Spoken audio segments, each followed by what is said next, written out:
Rain fell so hard over the Texas highway it felt like the sky was cracking open.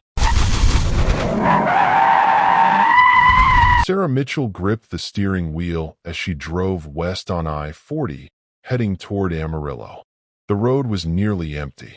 Water blurred the world into streaks of black and white. Her two children slept in the back seat. Ethan, 9, Lily, 6. They didn't know the whole truth about their father. 2 months ago, Daniel Mitchell had been killed during what police called a random carjacking. But Daniel worked in government cybersecurity. He had access to things most people never see.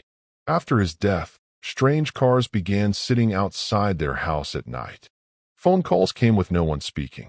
Once, she found their mailbox open, letters scattered. So she packed up and left without telling anyone. That's when the headlights appeared. An SUV slid up behind her van, too close. Its lights burned bright in her mirrors. Sarah changed lanes. The SUV followed. She slowed down. It slowed too. Ethan stirred. "Mom, why is that car so close?" "It's nothing," she lied. The SUV flashed its high beams again and again. Not impatient. Not normal. It pulled beside her van. Dark windows. No plates on the front. Then it swerved toward her. Metal scraped metal. The van jerked. Lily screamed. It wasn't an accident. They were being pushed. Sarah's heart pounded so hard she could hear it over the rain. She couldn't outrun them on a flooded highway. She couldn't call for help in time.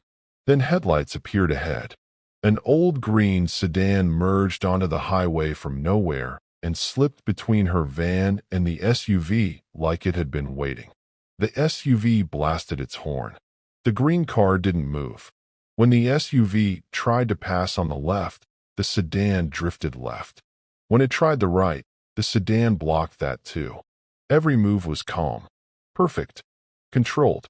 Lightning tore across the sky.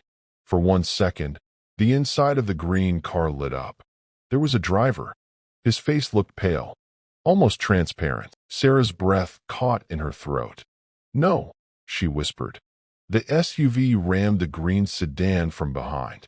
The sound of impact echoed through the storm. But the green car didn't spin, didn't slide. It held steady like it was made of stone. The SUV hit it again, harder. Nothing. The sedan simply moved forward, forcing the SUV back. Then the SUV lost control. Its tires skidded across the wet road. The vehicle spun, smashed through a guardrail, and vanished down the dark slope beside the highway.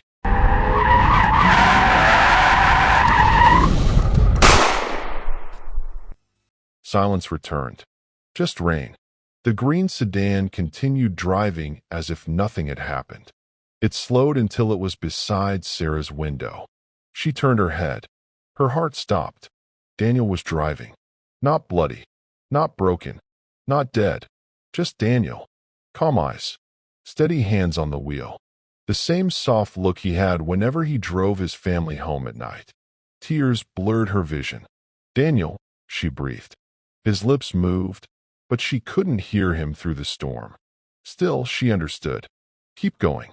The green sedan pulled ahead, guiding her off the next exit toward Tucumcari. She followed without thinking. It led her through a quiet town and into the parking lot of a small roadside motel. The sedan parked. Sarah stepped out into the rain, shaking. "Why didn't you come back?" she whispered as she walked toward it. The fog on the driver's window cleared. Daniel looked at her one last time. He lifted his hand in a small wave. Headlights turned into the parking lot behind her. She glanced back for only a second. When she looked again, the green sedan was empty. No driver. No sound. No footprints in the rain. Inside the motel room, the children fell asleep quickly, save for the first time in weeks. Sarah sat on the edge of the bed, trying to tell herself it had been stress, shock, grief playing tricks on her mind. Then she noticed something on the nightstand. A familiar set of keys. Daniel's keys. The same worn keychain he carried every day. The same scratch near the house key. She had left them at home. Her hands trembled as she held them. Outside, a car drove slowly through the parking lot. Its headlights paused near their window, then moved on. Not searching, watching, protecting. Sarah finally understood something that made her skin prickle. Daniel hadn't just died in a carjacking. He had been silenced. And whatever he had been protecting in life, he was still protecting in death.